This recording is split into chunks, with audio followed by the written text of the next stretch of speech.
Umi mau tanya, sholawat munjiat apa selalu harus 11 kali? Bisa nggak dibaca pada saat senggang dan di perjalanan seperti sholawat Jibril? Boleh, bisa. Ya, 11 kali itu memang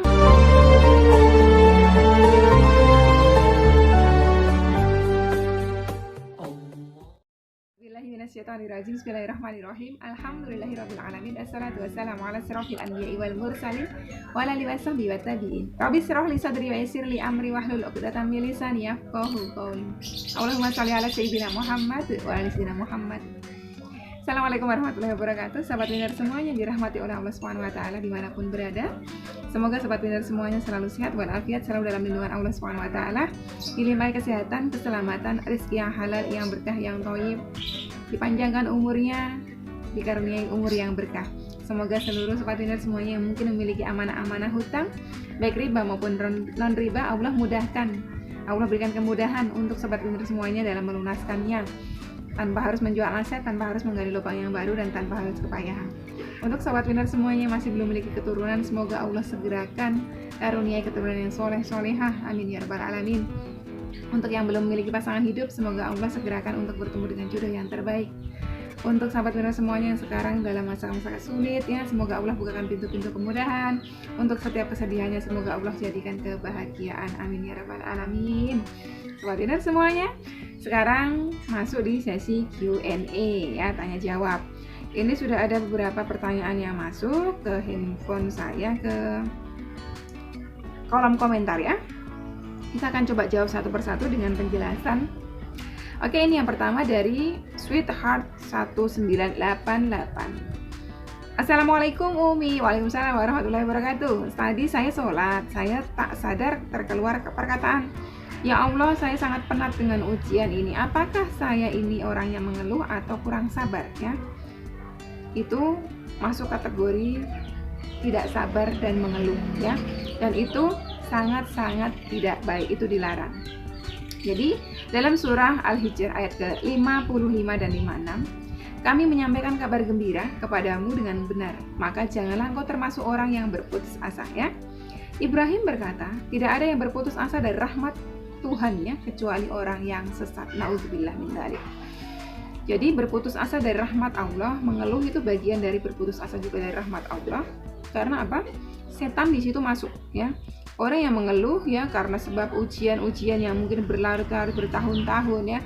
Padahal sesungguhnya Allah itu memberikan hikmah di balik ujian itu. Buat orang yang berpikir, buat orang yang beriman pasti akan berpikir bahwa ini pasti ada hikmahnya, nggak mungkin enggak. Tapi untuk orang-orang yang akalnya ditutup oleh was-was syaitan, yang dinampakkan oleh syaitan hanyalah sesuatu yang berat-berat aja. Saya sudah sampaikan, orang yang diberikan ujian sama Allah, setan masuk dengan bendera putus asa. Jadi begitu bangun tidur, oleh setan diingatkan dengan ujian-ujiannya. Utangmu banyak, utangmu masih 3 miliar, ya. Masalahmu belum selesai, kamu nggak kelar-kelar masalahmu, utangmu nggak selesai-selesai dengan sholawatmu, kamu udah sholat, utangmu nggak. Itu setan. Setan menutup pandangan mata kita, setan menutup akal pikiran kita, setan menutup hati nurani kita dengan apa? Dengan keputusasaan. Gak bakal kelar utangmu, udahlah masalahmu gak selesai-selesai, nyatanya kamu udah sholawatan, kamu gak selesai. Itu kerjaannya setan, itu was-wasnya setan. Dan itu hanya sekedar bisikan. Seharusnya kita, manusia yang memiliki organ tubuh ini, yang memiliki hati, yang memiliki otak, yang memiliki pikiran ini, harusnya yang lebih mengendalikan. Jangan mau dengerin was-was setan, ya. Buat orang-orang yang berputus asa dari rahmat Allah, ya, Nabi Ibrahim berkata bahwa orang tersebut sesat. Jadi jangan sampai seperti itu. Jadi harus tetap semangat, ya teman-teman. Ya. Terus diriwayatkan dari Abdullah bin Abbas radhiyallahu anhu bahwa ada seorang laki yang berkata, wahai Rasulullah, apa itu dosa besar? Rasulullah SAW menjawab, syirik kepada Allah, pesimis terhadap karunia Allah, dan berputus asa dari rahmat Allah. Nah, berputus asa dari rahmat Allah itu termasuk dosa besar, ya. Walaupun mungkin selintas aja perkataan itu terucap, tapi kalau udah terucap itu merupakan dosa besar. Jadi saudariku, ya, segera bertaubat, lakukan sholat taubat, istighfar sebanyak-banyaknya, mohon ampun kepada Allah, ya, mohon terus kepada Allah sampai Allah keluarkan kita dari masalah ini, gitu, ya. Terus di sini ada penjelasan lagi, ya, dalam surah Al-Ankabut ayat ke-2 dan ke-3. Apakah manusia itu mengira bahwa mereka dibiarkan saja, mengatakan kami telah beriman, sedangkan mereka tidak diuji lagi, dan sesungguhnya kami telah menguji orang-orang yang sebelum mereka. Maka sesungguhnya Allah mengetahui orang-orang yang benar dan sesungguhnya Dia mengetahui orang-orang yang dusta. Jadi di sini dalam surah Al-Ankabut dijelaskan semua orang yang mengaku beriman itu pasti akan diuji, ya. Benar apa enggak ini imannya gitu. Coba diuji dengan sedikit masalah. Kira-kira dia masih beriman apa enggak gitu. Jadi semua yang hidup itu pasti akan diuji, ya. Jadi bukan ukti sendiri, semua teman kita juga diuji. Dan di sini ada penjelasannya, pentingnya bersabar dalam setiap ujian, ya. Dalam surah Al-Baqarah ayat ke-155. Dan sungguh akan kami berikan cobaan kepadamu dengan sedikit ketakutan, kelaparan, kekurangan harta, jiwa dan buah-buahan, dan berikanlah kabar gembira bagi orang-orang yang sabar. Jadi setiap kita diberikan ujian oleh Allah SWT, kita sudah sepatutnya bersabar. Ya. Dalam surah Al-Baqarah juga ayat ke-153, wahai orang-orang yang beriman, jadikanlah sabar dan sholat sebagai penolongmu. Jadi penting sekali teman-teman semuanya bersabar dalam menghadapi ujiannya Allah, ya. Jangan mudah berputus asa, itu permainan setan. Oke, yang selanjutnya dari Mbak Retno Sugiastuti. Assalamualaikum Umi, mau tanya kalau lagi mens bisa tidak mengamalkan sholawat Jibril Munjiat? Bagaimana caranya ya Umi? Mohon penjelasannya. Ini pertanyaan berulang-ulang sekali. Boleh. Dalam keadaan menstruasi, halangan, boleh baca sholawat apa aja, boleh. Sholawat apa aja, ya.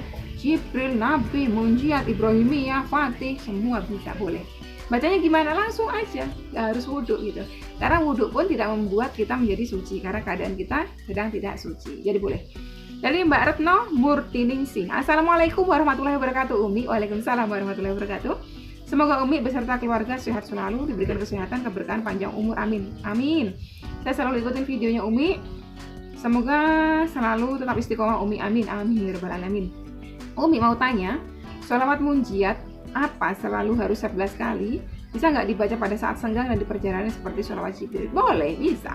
Ya, 11 kali itu memang diijazakan oleh ulama-ulama terdahulu, ya. 11 kali setelah sholat fardu itu bagus. Misalnya teman-teman habis sholat fardu kok nggak bisa lama-lama duduk di atas syahadah, baca sambil jalan, itu boleh 11 kali. Nanti saya pengennya nggak 11 kali aja, saya pengennya lebih, silahkan, monggo, gitu ya. Dari Mbak Uli Cinta. Assalamualaikum Umi, ini masih sama pertanyaannya, korelasi, ya, berkorelasi. Baca sholawat munjiat 11 kali setelah sholat fardu, berarti 55 kali gitu ya. Kalau dibaca habis isya 55 kali boleh nggak ya? Sebetulnya itu ijazahnya 11 kali setelah sholat fardu, ya.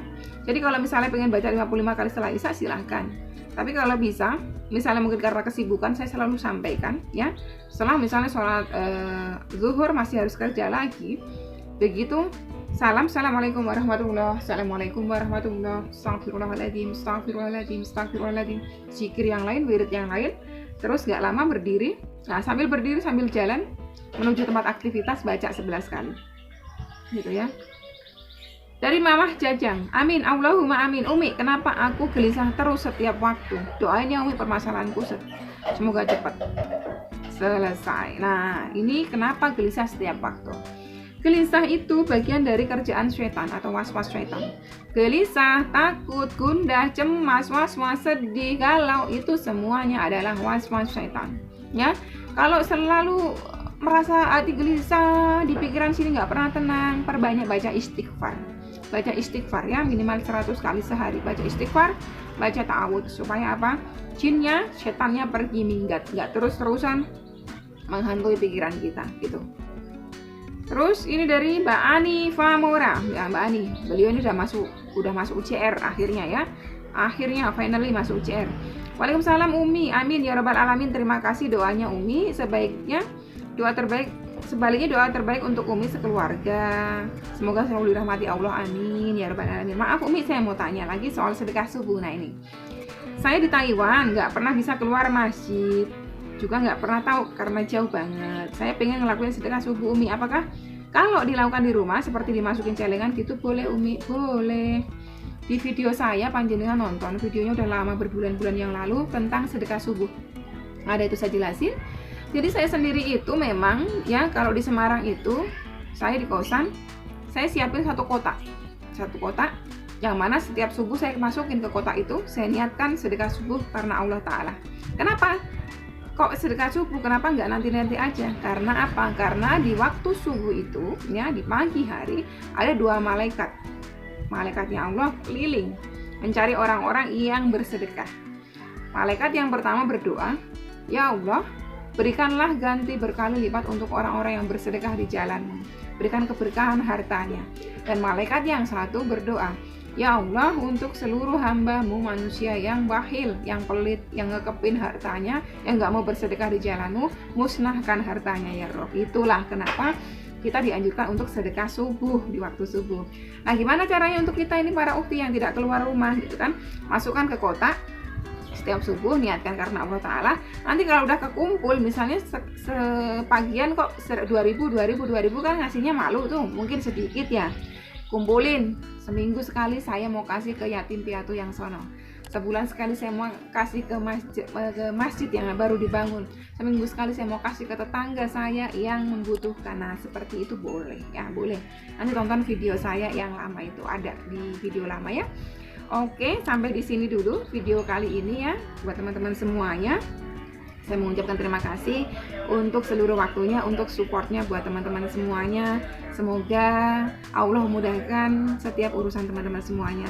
Tetap semangat dalam bersolawat, tetap istiqomah ya, mengharapkan ridho Allah melalui wasilah sholawat ini. Oke, sekian dulu. Wassalamualaikum warahmatullahi wabarakatuh.